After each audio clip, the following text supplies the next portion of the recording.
and get the latest as it is, and let us know what you think.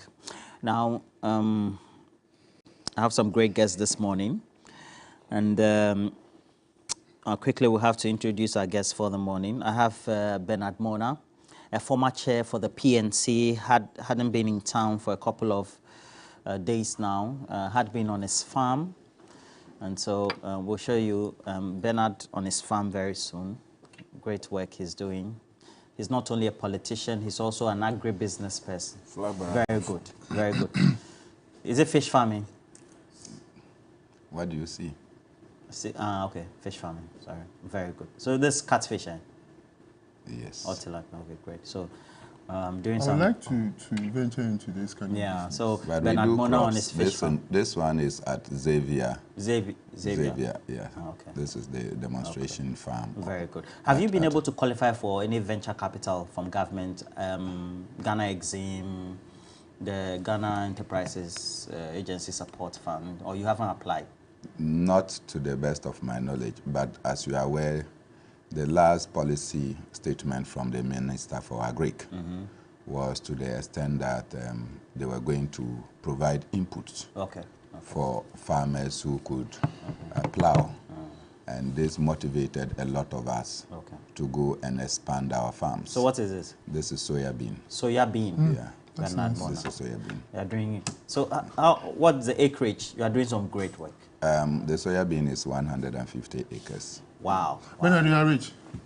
No, we have actually incurred a lot of costs. A lot of costs. And don't forget that this farm was banned a year ago. Okay. So the product or the produce will be sent to where? Normally, because there is a ban on the exportation of soya and maize by the former minister, so all the food that we produce on our farm are sold to the National Buffer Stock and other. 150 acres. Yeah. Okay, great. That's for soya. And we have maize of about 250 acres. Fantastic. As well. So, why are you walking in the water? It's collected water on the road? Yeah, you know, we created some paths. And you are just in Chalote or nothing? No, you actually cannot walk in any sandals, so you watch all of us. That's a journalist at the back who came to the farm to visit, and so we are walking barefoot. Fantastic. But this is on the farmland. Yeah, so you can see that's the portion you are seeing is actually maize that you can see from that portion. Charlie, you are doing great work.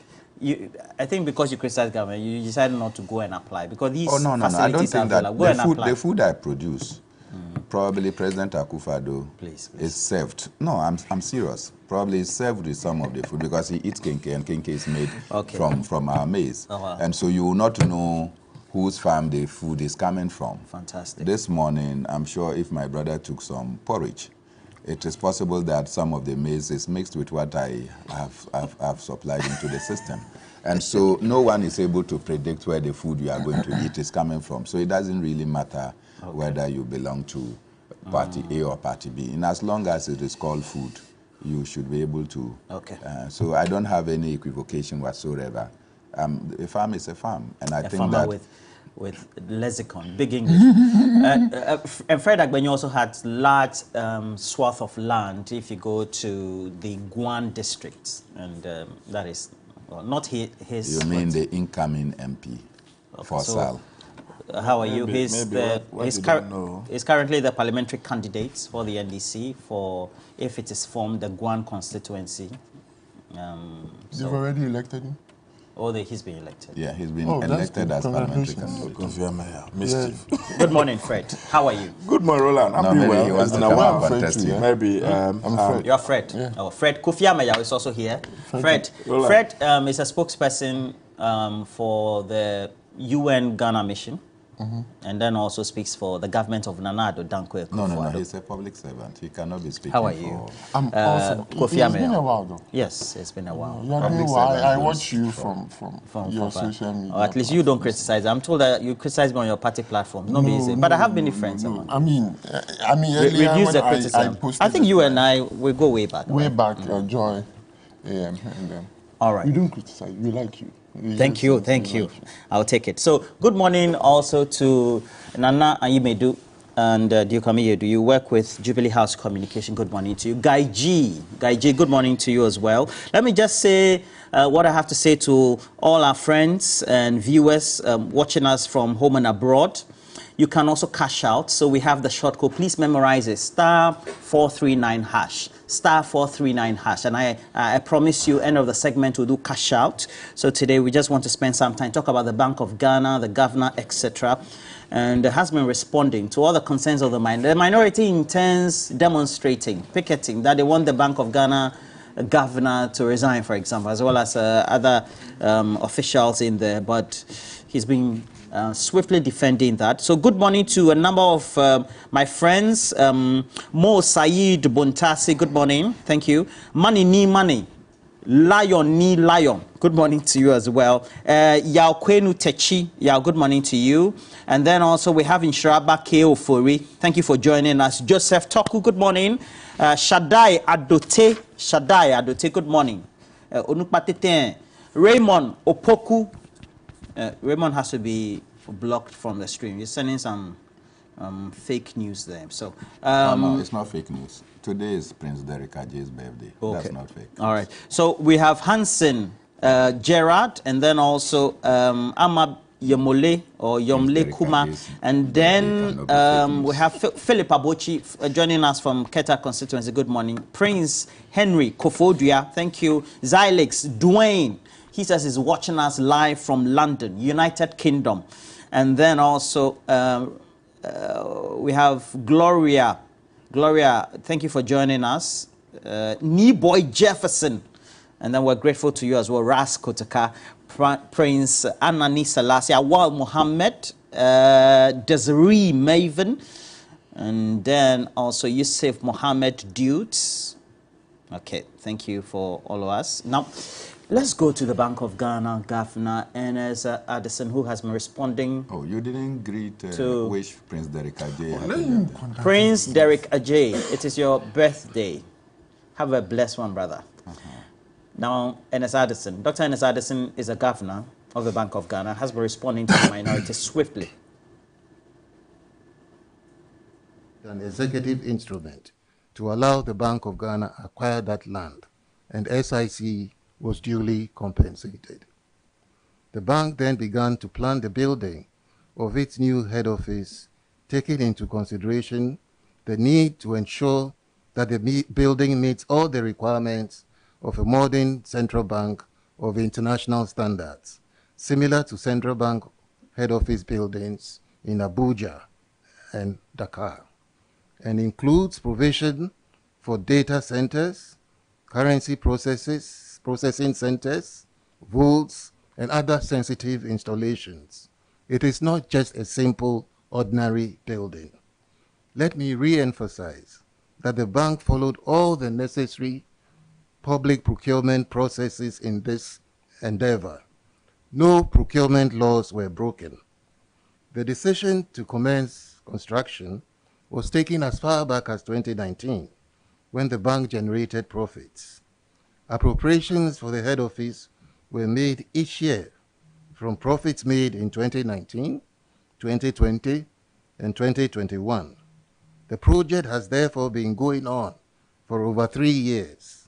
The DDEP only took place in January 2023. If we were to be taking the decision today, building a legacy head office would not have been a priority.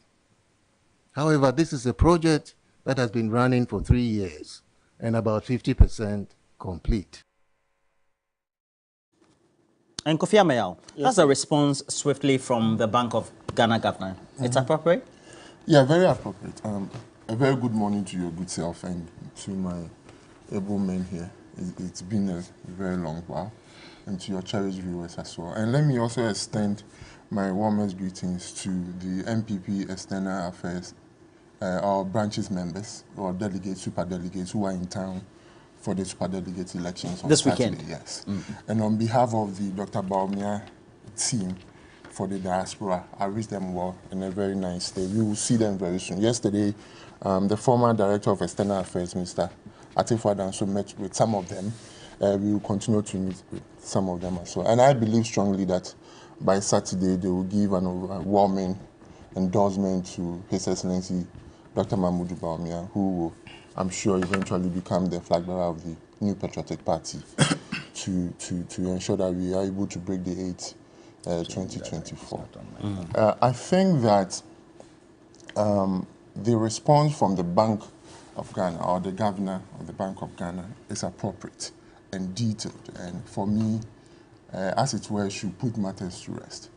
I believe strongly that the call by the minority and a section of Ghanaians regarding the building of a new head office and everything that has come out of their office, the losses that they incurred, those who are criticizing them, even to the extent of calling for his head, I think is justified because the buck stops with the leader. And he is in charge of our monetary policies. So if there's anything that is going on as far as our monetary policies are concerned that are not, going on well, as we are all aware, this country is at its needle. Things are stratospherically high. Things are what? Stratospheric. Spherically high. As a result, high. And the government is in the crosshairs of the people.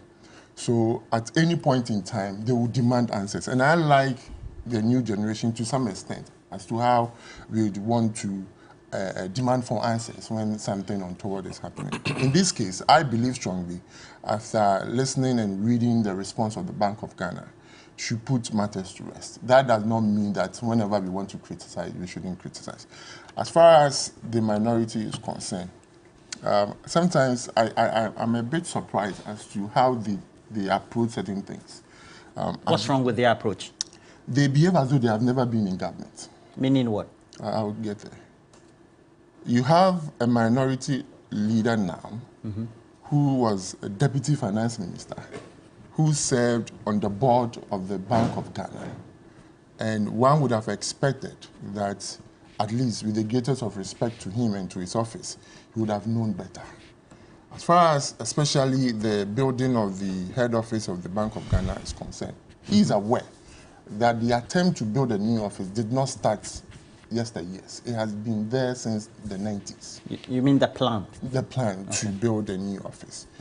And as indicated, it's not as though they started building the thing in 2022 or 2023. Okay? Yes, 250 million or even less.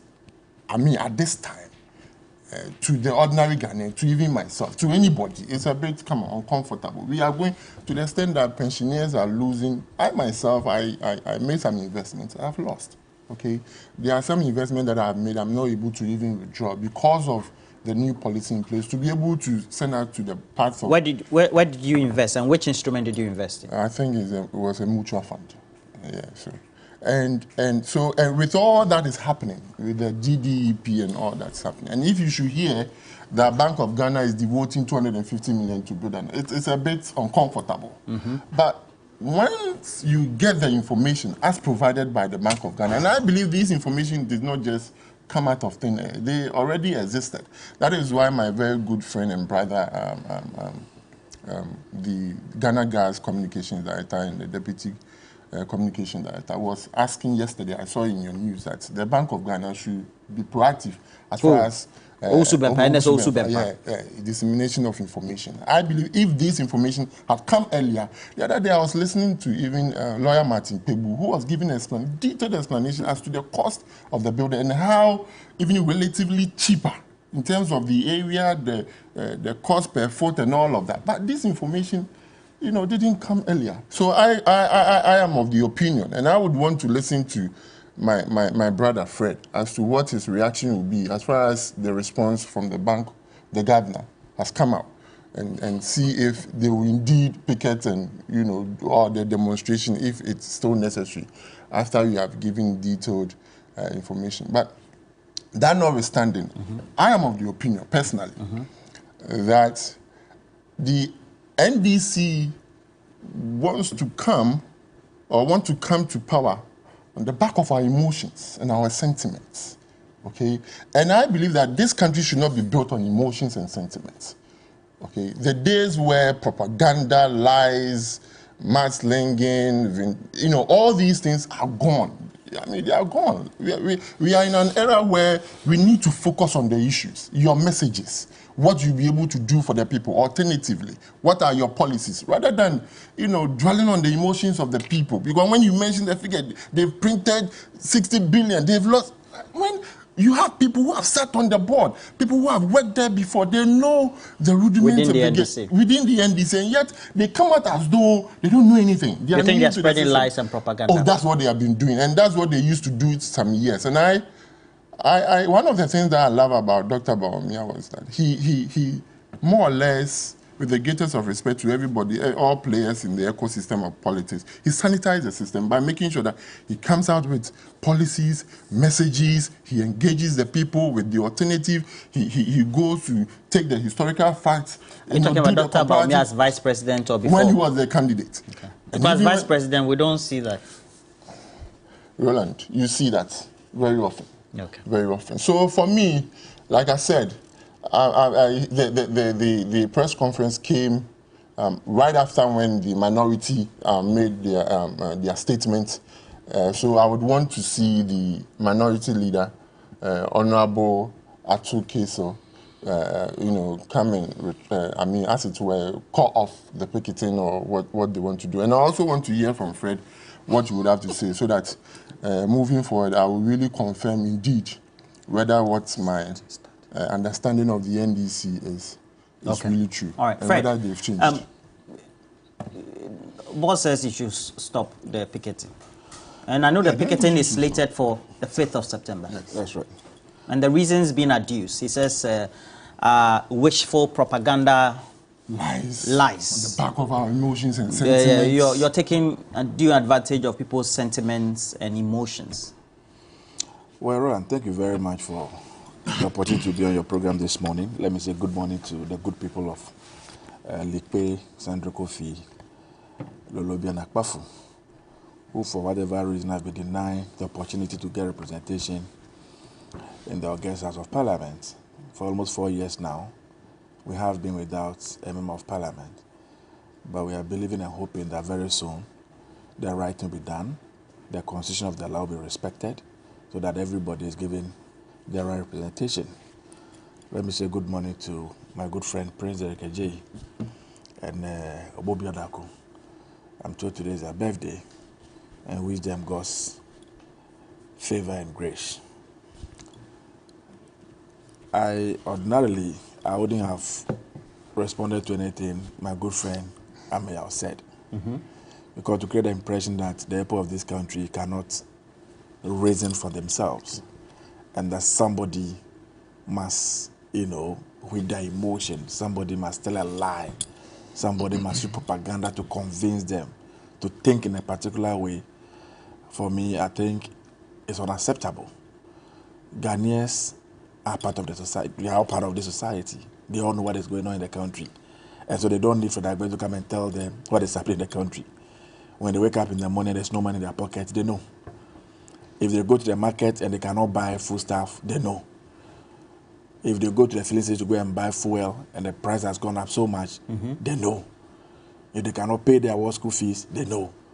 And so it must not take me to convince them to know the state of our country. And so to suggest that all we do is to tell lies, all we do is to, try to leverage on their emotions and use propaganda, for me, it's unacceptable. And I was wondering why you decided to bring Alhaji Bawumia's name into this conversation.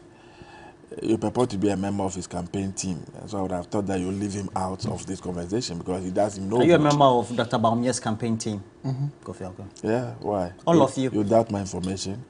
All government appointees have been waiting in line, so why are you? That's unfortunate. You, Oh, on one no, hand, no, always said that Ghanaians can think for can themselves. you But allow you're me? saying I can't think for Don't be myself. I'm emotional. saying that all government appointees have been waiting in line.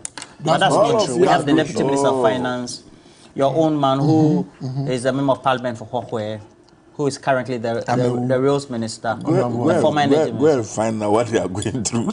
Go and find out. Talk to them. Okay. Talk to them. I mean, I cannot stand that pressure, so you have to say yes sir, yes sir. Anyway, that's just an aside. Just an aside. So, Ghanaians know what is good for them. You see what is happening at the Bank of Ghana? Roland, it is pathetic. And all of us should be worried. No explanation from Bank of Ghana and the governor will make sense to anybody. who cares about this country and who is interested in the well-being of Ghanaians.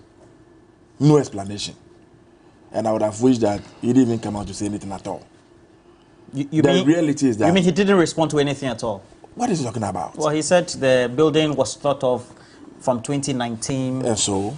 And that even though they took the action, it was not in austerity. It was at the time when the bank was making profit. So what is the current situation now? At the time you took a decision, the bank was making profit. At the time you want to implement that decision, the bank has run bankrupt. That's not true. You don't have money again. You have incurred debt, 60 billion debt.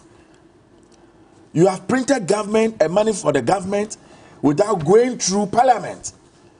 You have exceeded the money even printed. So who has put a gun on your head to implement that process or that program?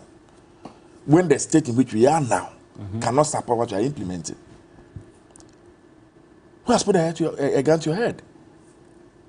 Where we are now as a country, you are spending $250 million, $250 million, to build a headquarters, to keep money, and to house people who work in that sector. What is the budget of Ministry of Agric in this country? What is the budget of Ministry of Health? Look at our road sector. What is happening there? There we go. Well, somebody will say the Bank of Ghana is an independent institution. But you're saying that they should look at the circumstances around They have to us. look at the circumstances in which we are. As he rightly said, you are a Yama, you are still working. So you can afford to forgo your money, your investment, whatever it is. Oh, please hold it. Our fathers and grandparents who have sacrificed and served this country for several years, and the little investment they have made, at least for their upkeep, government cannot even pay those monies to them. And you think the wisest thing you can do around this time is to say you're going to invest $250 million in putting up a building. And then you tell us that you have gone through all the processes. There are several things in our constitution that we are supposed to do as a nation. Why are we not doing all of them at the same time? Go and check our political party manifesto. There are several things that you promise when you're in opposition. Why are you not doing all of them? Because you have come into power and you have been faced with the reality. And then you realize that you can't do all the things that you promise. The reasons that, or the excuses that were given by Bank of Ghana, that building where they are currently is not earthquake proof and what have you. Why? How often do you experience earthquakes in this country? When was the last time you experienced an earthquake in this country? You're saying it's not a justifiable reason? No, but tell me, when was the last time? My friend, that's not it. When was the last time? No, you don't have to. What is the argument So that we have to if you wait go for, to... Can I just finish, please? Is that a The- strategy That disrupting? you should go and look at Abuja, what Nigeria has done. The house that they have built for their Bank of Ghana, for their bank, the Bank of Nigeria. They said we should go to Senegal also and go and look at it. What is the state of the economy there as compared to ours? And so for me, I support the call that the governor of Bank of Ghana must resign. His deputies must follow. And I don't know, I believe that for the sake of monetary policy, there should be some independence in the operation of Bank of Ghana. But to the extent that the Bank of Ghana sits there almost as the board chairman of the board, they take their decisions without recourse to even parliament, without recourse to the executive, whatever they want to do it on their own. And then the effect comes on all of us. And then you tell us that we must not talk about it. Now, all the reasons that Bank of Ghana gave, for which all the commercial banks and savings and loans, institutions were closer in this country, are they not doing worse now? All the reasons they gave. Look at the colossal sums of money they claim they have spent just on maintaining their vehicles for the purpose of monitoring. Were they monitoring themselves? If they were. On fuel and all that. Yes. Communication services. Communication services. Look at the amount of money they spent on computers. Look at the amount of money they spent on domestic and foreign travels. They are living like, Arabian kings. They are just enjoying. They are not part of the society. They don't know what Ghanaians are going through. Go to our military base and see the conditions which our military officers live. Go to Bama camp. Go to behind Ewak, the sports stadium. Go to Nima police station, all the barracks in this country. Talk to the teacher. Talk to the nurse, civil servants. We are all living like magicians.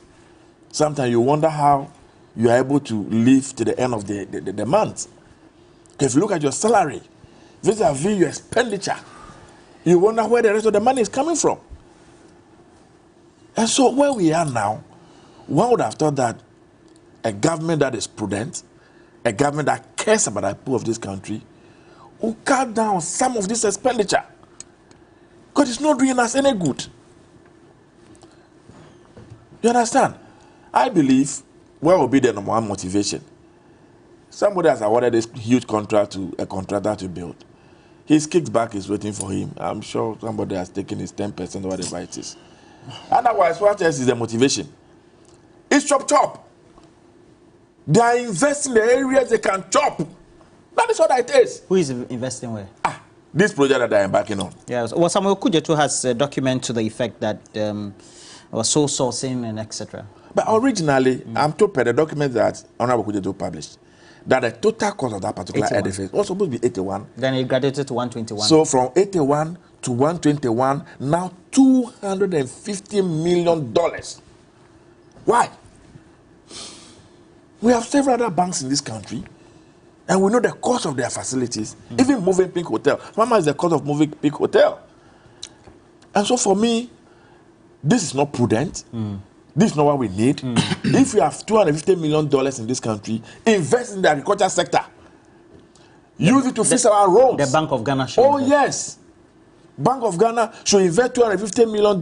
We will stop importing rice into this country. We will stop bringing in sugar from in this country. If you look at the Bank of Ghana, that would not be part of its objects. Please. I think without No. You see, I'm saying that it's a government decision. Yes. If you are saying that they should look at the times. Hold it. The same way they can print money on their own, exceed even the 5%. They can go outside and say, okay, they can advance the money to government for purposes of saying. Now let's take you through the excerpts of the statement, and then before I come to Bernard Mona, because when you go through that statement, it looks like the vivid response from the Bank of Ghana, which though has not given those assurances to the minority, but those also criticizing the Bank of Ghana for those level of expenditure. Now it gives a response by the governor by assuring the public on the policy solvency of the Bank of Ghana to achieve its statutory mandate. And then the Bank of Ghana governor also goes ahead to say that it is worth noting that central banks are not commercial banks. Bank of Ghana's current financial condition will not impact negatively on the operations of the bank. It does also indicate that during the early years of structural adjustment, very large exchange rate depreciation led to revaluation losses that drove the bank into negative equity. So taking it back to early years of the 80s, etc. There has been zero financing in 2017, 2018, 2019, and 2021. But 2022, we knew. Even though, of course, on the back of this, we had Isaac Adongo, particularly within a minority, raising concerns about that. I think for many independent analysts of how the Bank of Ghana undertook its expenditure is how its own, based on what it had its own remit over or control over, those single items by way of the expenditure items on its own statement for 2022. Now, Bernard Mona, that supposition that the Bank of Ghana should have read the mood, the status of the country in making those decisions, even not flouting its own regulation, you go to 36 of the Amendment Act, etc. What do you make of this? Is that a prudent argument to make? And why is it not a prudent argument to make? First, I share my greetings with the two Freds. That's Fred Kofi Ameyao, Yes, and Fred, and the public servant, and of course Fred Agbenyo, and of course yourself and your co-host this morning. To the many viewers of your program, I also share my greetings. And let me also wish Prince Derek Ajay the best of his birthday. I think that he's an old man now. He is about 52. And therefore, yes, he is about 52. And therefore, he is gone beyond the stage of youth. Let him not deceive himself that he's still a young man. And Obobia Dako, I wish them well so that they can contribute to making Ghana a greater nation. Let me, and permit me so, to say that news filtering to me suggests that lecturers of the colleges of education who embarked on a strike demanding for improvement in their conditions of service, and when they return to their classrooms to go and do what is needful, which we applauded, we are told that they are asked, the principals are asked not to validate their August salaries from the Ministry of Education.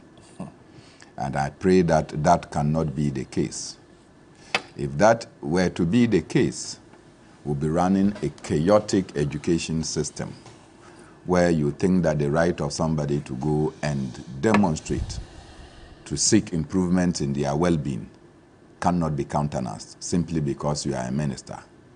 If that is the case, I think that they should begin to revise their notes, because you cannot allow the lecturers to go without their income and you expect that they will go and teach.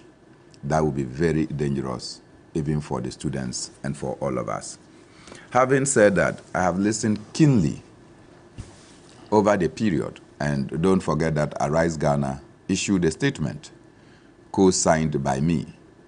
In fact, Rex Umar, who is the chairman and convener of Arise Ghana, was the person to sign first before me. And in the statement, we enumerated a number of reasons that support the resignation of the governor of the Bank of Ghana.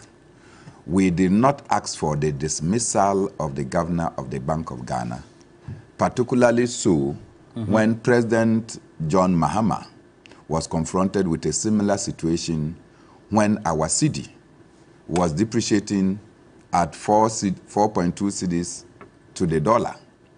There were calls, and I remember when he went to deliver his State of the Nation address in Parliament.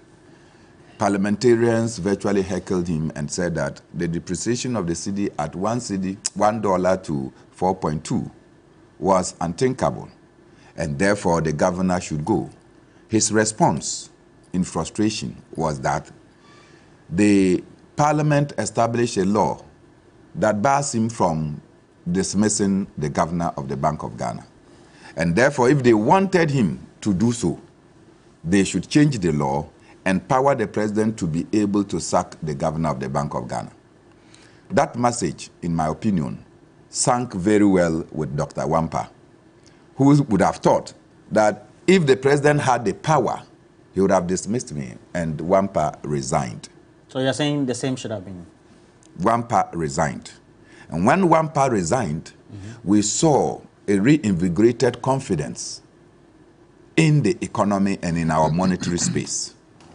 In this instant, it is not a 4.2 depreciation of our cedi to the dollar.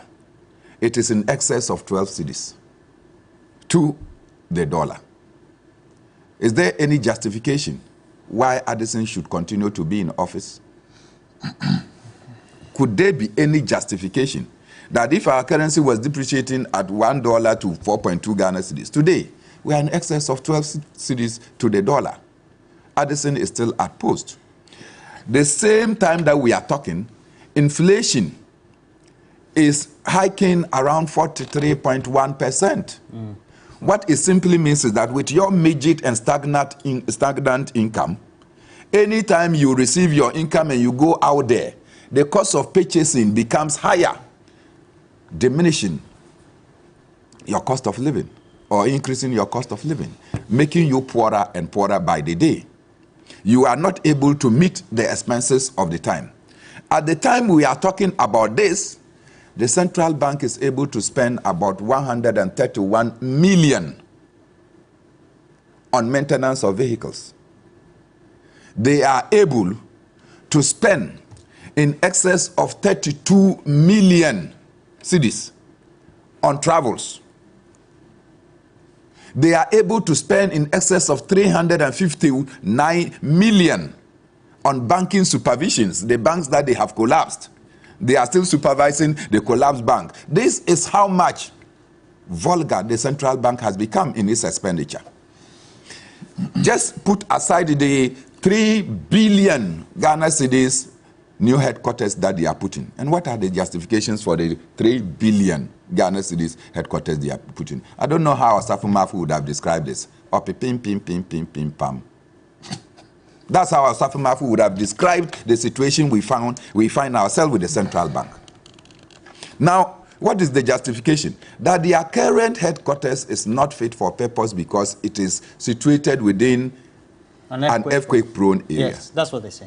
And TV3 is not within the earthquake-prone area. This Ghana Commercial Bank located within that area is not prone to earthquake. The judiciary, the apex courts, are located within the same vicinity. They are not prone to earthquakes. Absa Bank is there. Universal Merchant Bank is there. Standard Bank is there. Central Post Office is there. In fact, the biggest market, Makola, is located there. And the Ghana Law School is located there. Baden Powell Hall is located there. Kwame Nkrumah Memorial Park is located within the same enclave. There's a secondary school there. And they are not prone to earthquake. And so, if you want to say because of earthquake as a justification for construction of a new bank, then it means that all these institutions ought to be vamoosed because they are also human beings and structures that are there.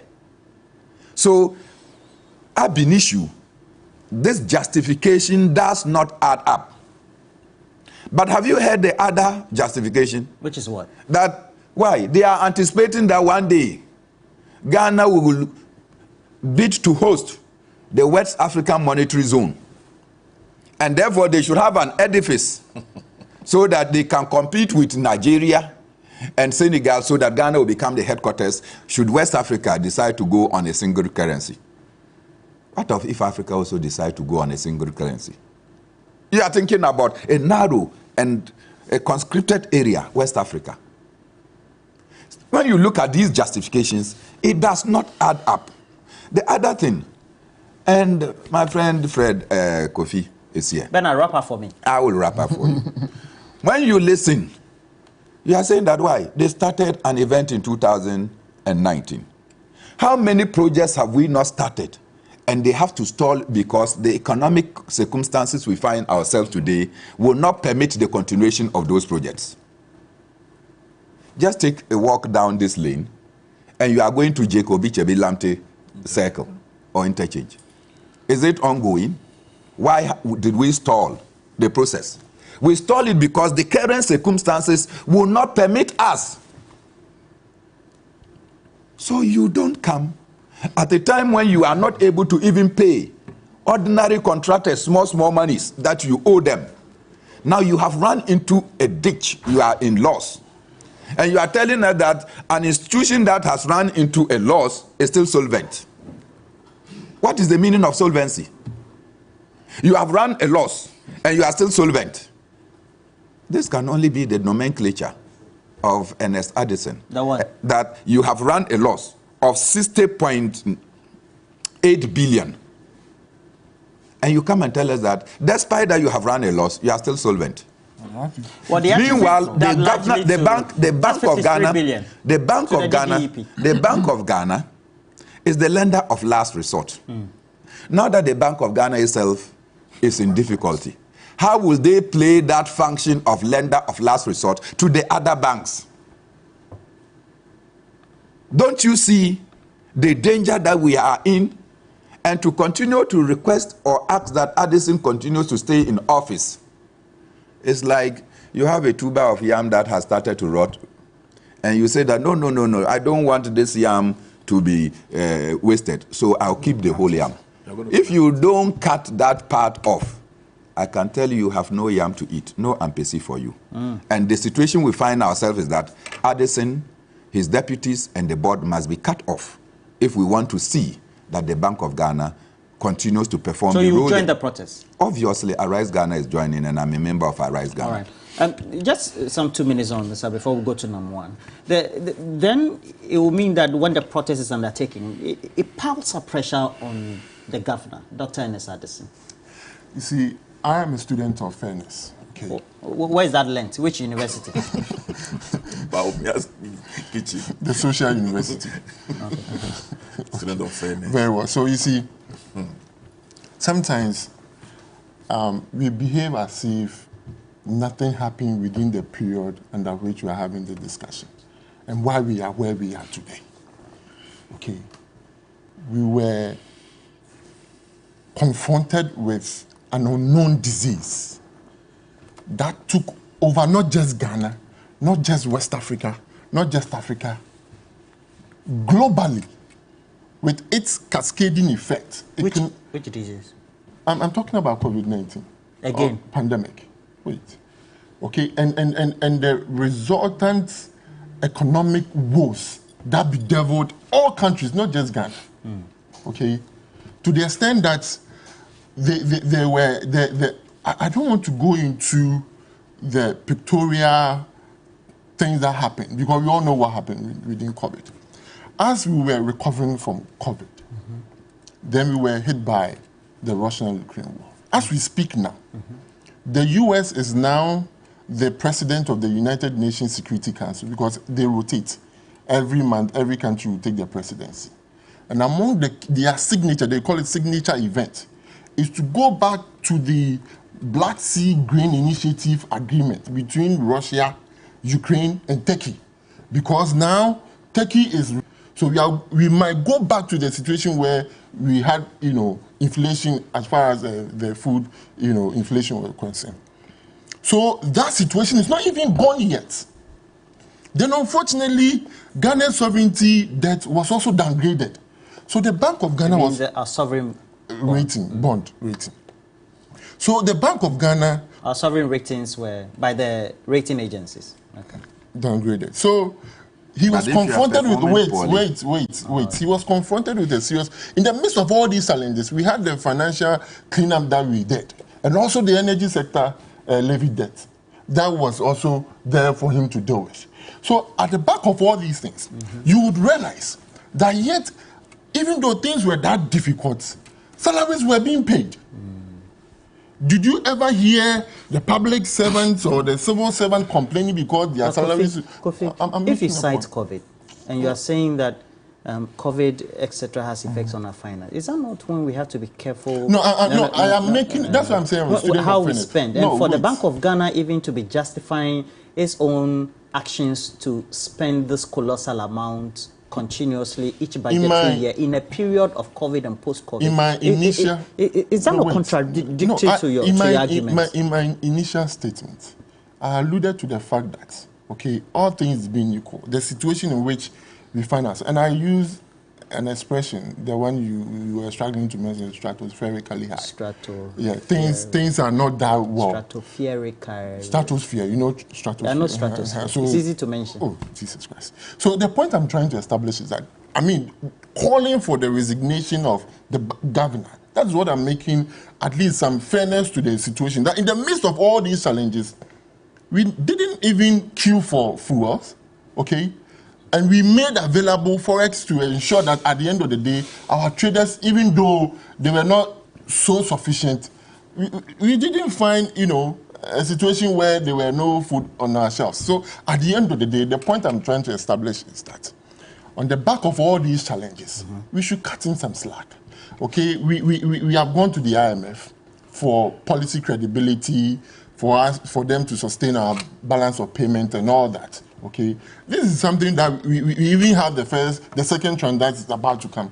Let's allow him the breathing space to be able to navigate us, through this economic crisis, rather than this You know, every day we will picket demonstration. That's why I'm telling you that the end is the end. You should listen to Agbono.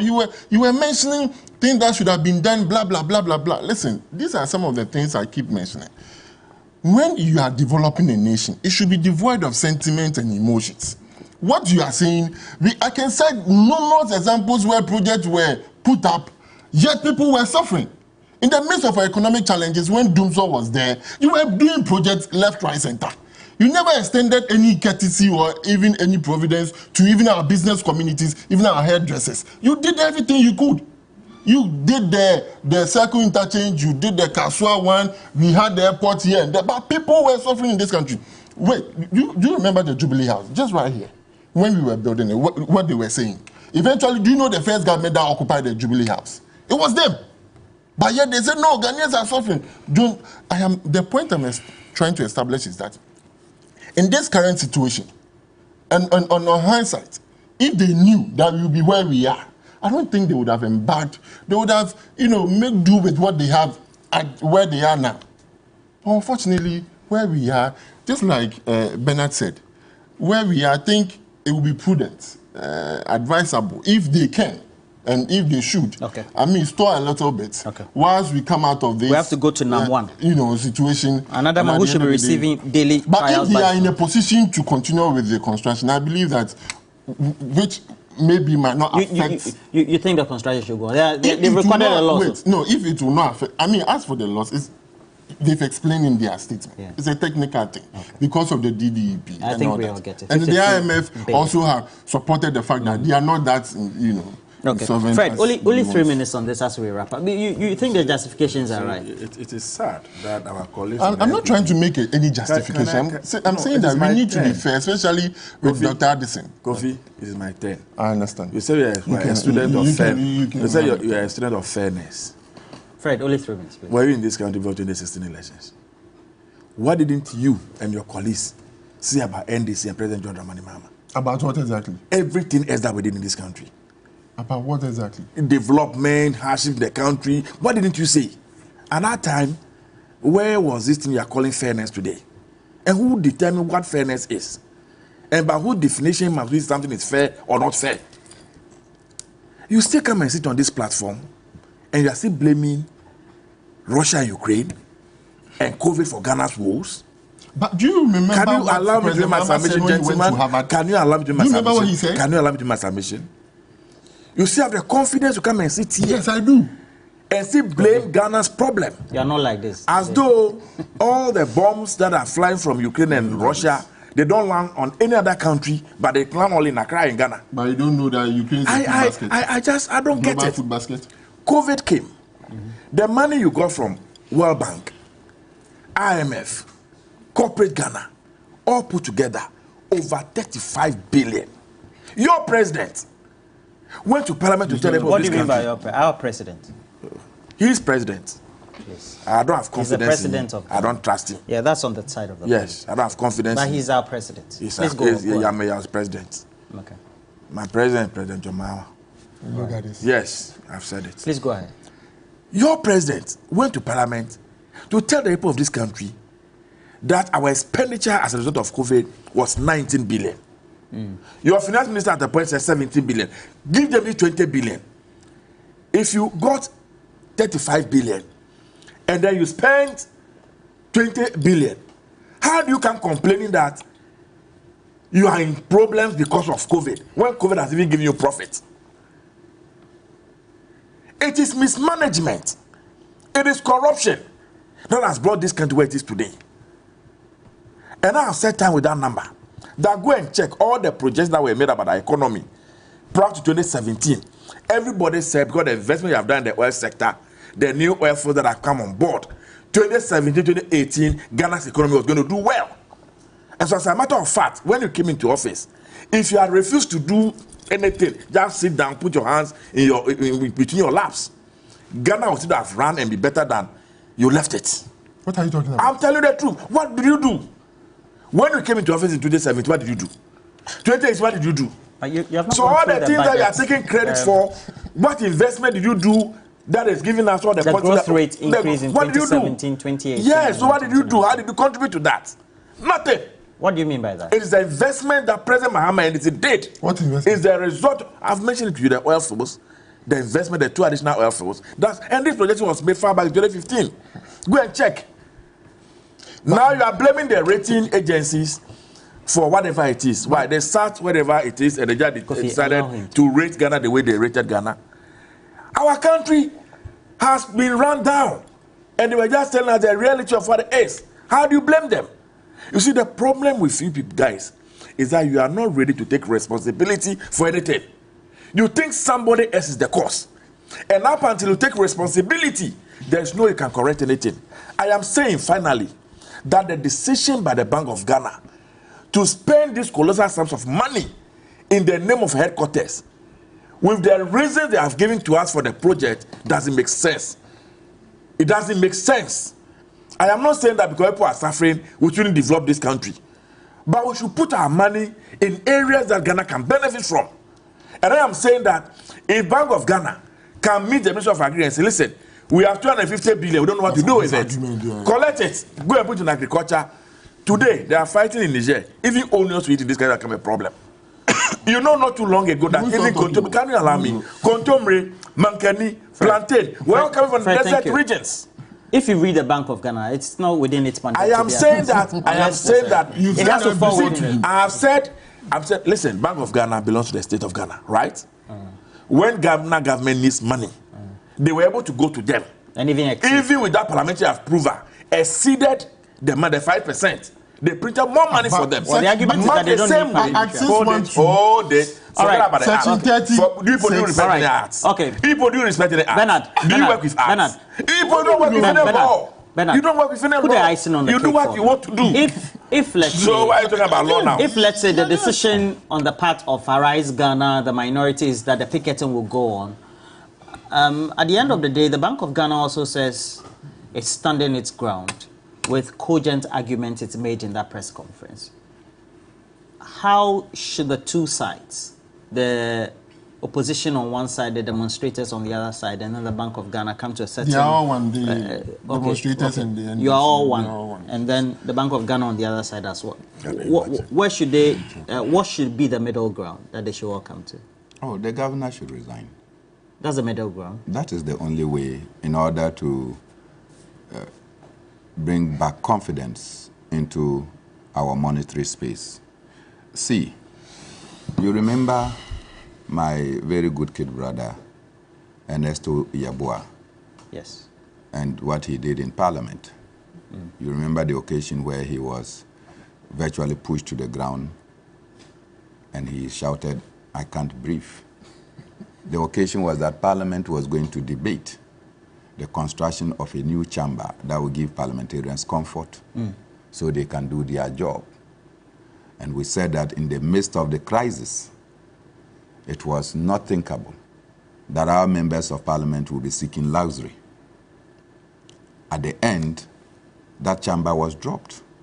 I remember Che Mensah Bonsu saying that, look, this issue did not start from them. It has been in the books. As usual, Fred Kofi Ameyaw and Co. ran to town to go and pick literature to say that, look, you even said it that you are going to construct a new chamber. But when the circumstances of the time did not permit it, the chamber was dropped. Right? So it makes common sense that if today the IMF, through the conditions that they have imposed on the government of the Akufo-Addo, insist that things should be curtailed, and some projects are being curtailed, and you have an Addison coming to justify what they are doing simply because they say that the governor of the Bank of Ghana should be relocated because Accra is earthquake prone. Then they should have taken this to Kintampo. Because it's less... Because it's less earthquake prone. Or probably they should have taken it to Sankana, where we don't think about earthquake at all. But to continue to build within Accra, which is an earthquake epicenter, you have done zero. But let me disagree with Fred. Which are the Freds? Fred Agbenyo. Nana Akufo-Addo is the president of Ghana. As a Ghanaian, you don't have two presidents. Akufo-Addo is our president, no matter how disastrous he is. That is our president. And so we must acknowledge him as the president because that is the office he occupies. And I think that on that score, I want to side with him, that we don't have two presidents. I could have my person that I want to become president. Why are you doing what you are doing to me? Roland, this is not you. The other time, Anthony Gingon told you that you've been heckling me too much. And you are sitting down telling me, what should I do? I should not talk. So obviously, I think that we must appreciate that Addison must go in order that we are able to restore sanity within the bank. And not just Addison, we must also have Ken Ofori-Atta go so that we can restore sanity within the economy in totality. But Roland, I think that Kofi said something. No, I don't want to correct something. When Kofi said that when the Flaster House was built, NDC first occupied that particular facility, that's not true. Remember, President Kofi finished building that particular project. He moved into that facility before he exited. So that cannot be true. I think he's talking about who came to enjoy it. What enjoyment is there? A flag house that is there right as we speak now, even the traffic light in front of it is not working.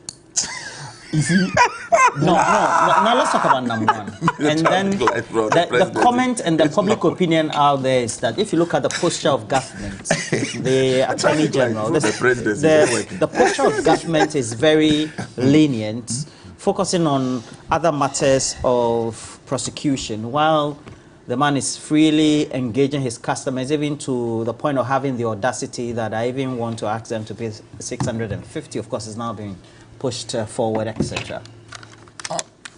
You see, I will comment on that issue, but it's important that I address something that Fred said. What did he say?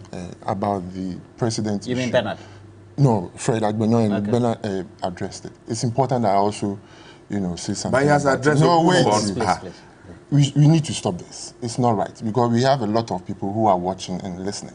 And it's not right for you to say he's your president and John Mahama is my president. I think, Fred, come on. But you pushed me to the water, so can we move I on? didn't push you to. But You Bernard need to has stop. corrected it, so let's move Can you on. promise Why me are you you will crying? stop? You will never I repeat promise this. you. When you're talking and then you were He's circling, addressing me directly. please. He's addressing me Allow directly. him to make On the the comment. issue of number Kofi. one, I think that it's extremely insensitive. One, on his part, to be doing what he's doing. Again, I said something earlier. Because of the fact that people can take advantage of our emotions and our frustrations, our economic woes, they tend to do anything they want to do to us. And that's exactly what number one kind of test our pause and realize this is a country where the people are desperate. They want to turn around their lives quickly, so he took advantage of us and just raped us of our resources. And now he has the effrontery and the temerity to do what he did. I'll plead with the office of the Attorney General, and the Minister for Justice. Now, if there's any law under his remit that he can use to prosecute this guy, to stop him from doing the things that he's doing, because it's extremely insensitive. Okay, and I think he's taking Ghanaians for a ride, and it must be stopped. Every legal process necessary. It can't continue like this. This country, we cannot be taken for a fool for this long. Charlie, the guy did us so bad, and now he walks about freely. And I was told that he had a live Twitter something. Twitter space with Sawa and Miri here. And what's the meaning of this? After everything else? Well, the perception is that your government, the government that we have elected, has, given him the free way, the leeway. His government. I am appealing. That's what I'm saying. Because I don't know the laws. I'm not a lawyer, so I'm begging the Attorney General. If there are any laws that can go after this guy, okay, he should trigger these laws so that at the end of the day we can have some peace. Because as it stands now, like I said, the country is at its needle. Things are not that well, and especially the governments. The people are not really comfortable like that. So some of these things, it infuriates them. And I believe strongly that whatever needs to be done necessarily must be done, because this cannot continue. And I am of the greatest opinion that, and the conviction that moving forward, things will change. And when I get the opportunity to sit somewhere, around somewhere, I'll make this point there again, because it hurts. It really hurts. Tell the attorney It general really for us. hurts. Roland, I am surprised why my brother sounds frustrated. Attorney General and the government is not interested in prosecuting the president. You don't know that. Number one. Are we all know in this country? It's not interested in prosecuting the president's friend, number one. It's interested in Number prosecuting one is not the Jeje president's Kwesi. friend. Oh, Jeje Kwesi.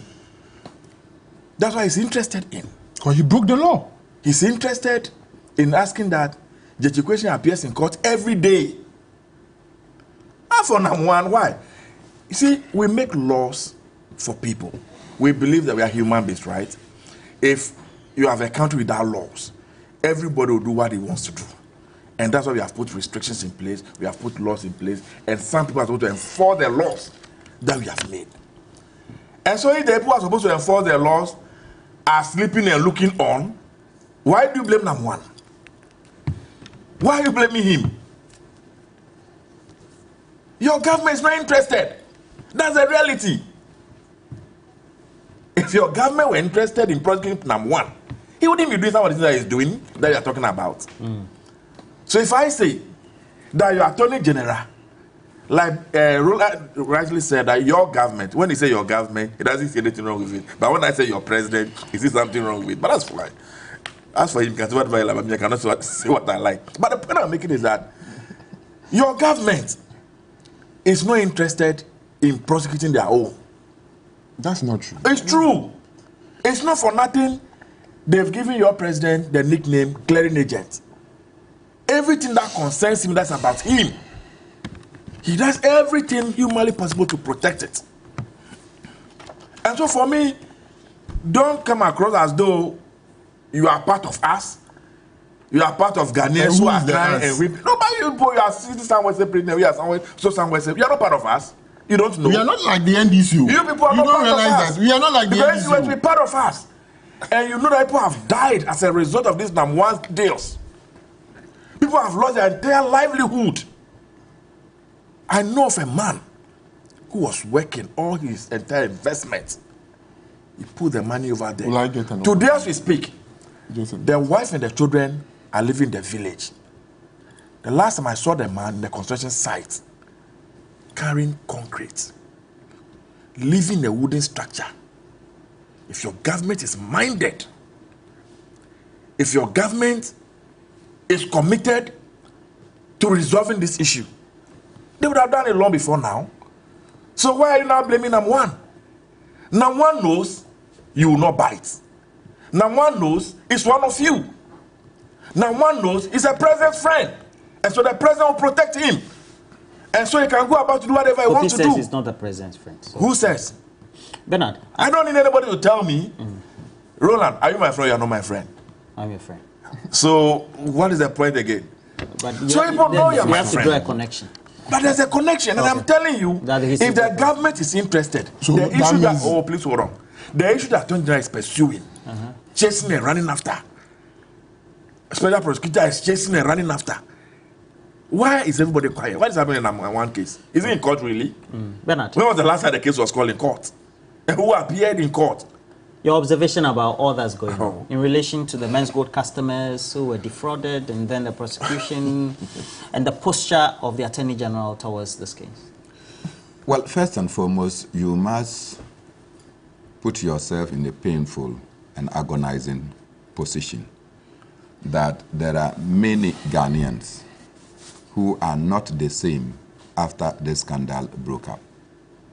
There are generals of the army who thought that after several years of working with the military and working in such a proficient manner, they were getting towards retirement, and they saw an investment opportunity that could give them more so that they can retire in a better state, they invested virtually everything in it. We do know that some public institutions, particularly the MMDAs, that's the Municipal Metropolitan Assemblies, some of them and their officials decided to take monies from the the common fund, and to go and invest because it was a high-yielding institution. I actually know of a friend who was with a rural bank. A rural bank invested. Yes. It was approved by the board. Yeah. And they took money. Yes. Oh, no. This is not a joke. Because it was a legitimate it was a business that was even sanctioned. defended by the Bank of That's Ghana. right. You understand? And they went Well, round. not defended, but they couldn't They didn't rein do that, them yeah. in. So they did all these things. There are individuals who, upon hearing that this business, Men's Gold, had collapsed, they have not been able to work from that day up to date. They suffered some shock, severe shocks. And so when you are talking about this situation, you have to put all these people and the current situation they find themselves in.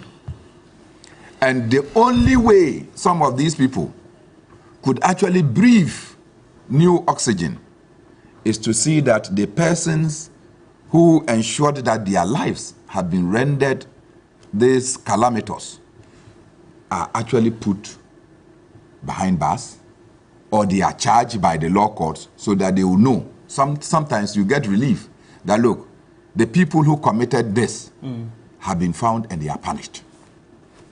4 years down the line, nothing has been entered.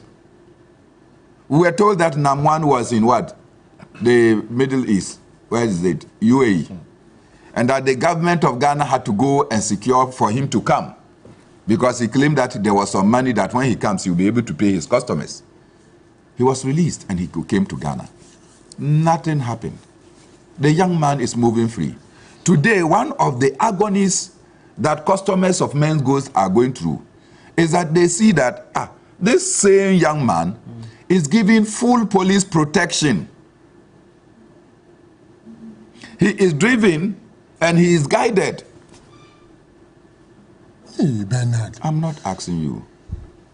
And so citizens feel that we who are hurt, we who have suffered, we are not getting protection from the state. Yeah. By the way, we were told that all the customers of Men's Gold were going to receive their monies. How come that 4 years down the line, they have not been given their monies? By Namwan. Who went and took the assets of Namwan? Yes. Oh, that's it. Who took the assets? Those who took the assets must also be responsible for the liabilities. The cars in the building, where are they? You cannot go and take assets and run away from the liabilities. So the government of the day that went round seizing the assets of Namwan should also take the responsibility. By paying all the customers. Why? I'm asking. You took their assets. No, what did you use the assets for? Government to pay all the Namwan. Well, let me cash out. Kofi, Let me cash out. I want to you cash took out. the assets. No, I'm asking. You haven't answered. Why not? Really? Oh, of course. So let me because cash if you out. took the assets, then you must be willing to take up the liabilities. And that is one. Finally, Namwan gets one court appearance, maybe once every 6 months. That's all. Can't be so interested. That's the truth. Once every 6 months. When people have died, some are suffering perpetual infirmity because of the actions of Nana Mensah. And yet, somebody who put up his request for the relinquishing of his citizenship and did not receive certificate of renunciation will be subjected to daily trial. Can you imagine? This cannot constitute justice. Okay, so this cannot constitute let's the cash school out. of social Star 439 hash. that you attended. Star 439 hash. Now let's get the numbers or the draw on your screens, and then let's do the countdown and get to choose our first two winners for the end of the segment, and then we'll do same before we wrap up this morning. And James Waja, is it James Waja? Okay, Imelda Nassar, you keep clapping. And then I have this one, Shehu Ibrahim. He says, what's the difference between Namwan and bondholders? And then you mentioned KOA as well. Okay, so Gloria also said that's a question for the gods. Then Ni Atukwe Kwe says, let's cash out for NAM1. For NAM1 is the same, it's in the same swimming pool with government. They are all breaking the law. Anyway, so let's cash out. Are we ready? Okay, so let me just read a couple of your comments as well. Money says he has cashed out, but it's not getting in. Please, money, please make sure that you break the law. Okay, so I have this one from Jonathan who says, how can you queue for fuel when the price per liter is higher than your living wage? You will just have to park your car and walk. Sampi Yali says, the Bank of Ghana has absolute responsibility to stimulate the economic development of Ghana. So investing in agric is perfectly in its line of activity. Well, I'm speaking in relation to the act, whether it has direct responsibility for it. I have this one from Kafui from Hofo. Kafui says, good morning. Please tell the MPP man that the usual songs about COVID-19 and Russia-Ukraine war, blah, blah, blah, is now boring to the ears. Now let's cash out. So I have this one from Helga Bwedi. If I hear COVID-19 one more time, they'll need to account for all the funds they received and abuse. Such an abysmal showing. And then let's cash out. 3, 2, 1, cash out. So the first winner is the bearer of the number 0242814 and counting. Now let's do the second one if we can, as quickly as possible. So we'll try and call the first winner and see whether we'll get some insights on all that has happened. It's also your birthday, Rodney J. Jom Jebu. It's from your mom, Ernestina Kluche, your grandmother and all uncles. It's coming from Komlan Kluche as well, right here in Accra. With us also here at Media General. Now let's do the second draw. Can we do the second draw? Can we do the second draw? Yes, please. What are you drawing? Cash out. They are doing bets. This one like this, they will take 10%. So now 3, 2, 1, cash out. So the second winner is the bearer of the number 0244831 and continuing. So we have this one from Simon, who says the parliamentary chamber block that was meant to give comfort to the MPs was dropped. Ask again, what was the reason? Why are we supporting the Bank of Ghana, whose building is to give comfort to a few individuals, but it's supposed to ensure we do many. Mystic Wonder says, good morning to you, Roland. Nanado, Dr. Baumia, then in opposition, promised Ghanaians heaven, but they have failed Ghanaians catastrophically. So we have the winner on. Bank of Ghana. Good morning. Built a hospital. My name is Carl. Roland. We are done. Please, so silent. No. Your name is Carl. Where are you speaking from, Carl? Accra. Okay, which part of Accra? Accra is big, oh? I'm around, yes. I'm speaking from Jowulu. Okay, Jowulu. You're the proud winner of the cash out. Please, did you get a debit into your account, a credit into your account, and how much was it? Yes, please. How much was it? 1,000 Ghana. Okay, please make sure that you spread the word. The hashtag is also there, and then also the short code. Please make sure that you cash out as always, please. Congratulations to you.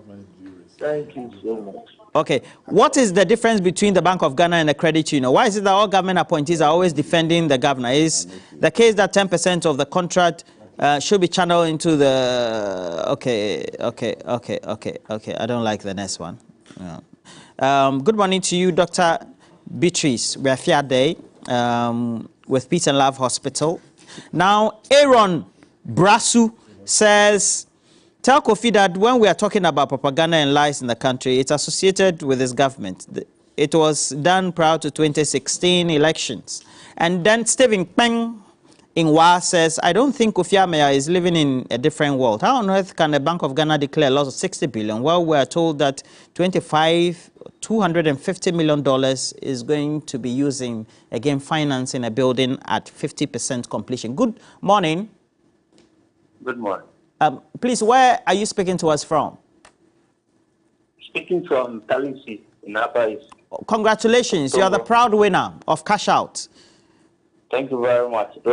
Please spread the word. Okay, what's your name? My name is Amos. Akure. Amos, congratulations this morning. Thank you very much. Okay, thank you also, Fred Agbenyo, Bernard, and then also Kofi. Kofi, all of you, are we? Why do you need to invest in this your cash out? Cash out? Oh, it's nothing. Just a I token. want to know. Tell us. Star 439. So we'll do more draws in the show. Please make Is sure it that you betting on keep lottery? cashing out.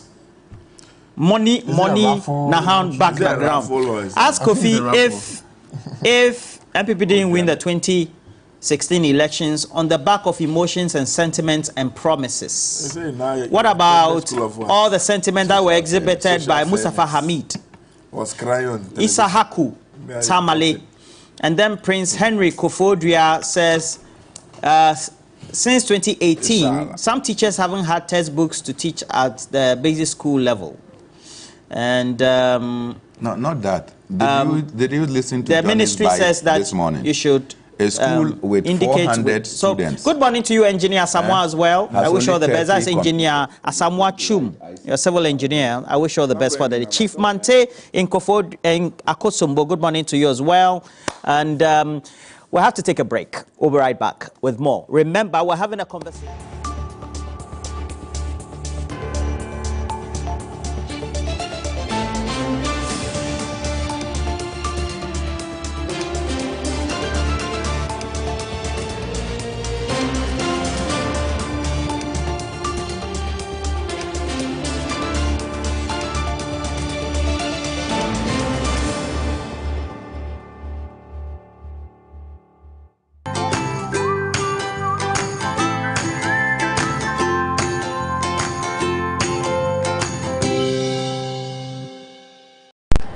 Life can get hectic, and sometimes we forget to prioritize our well-being.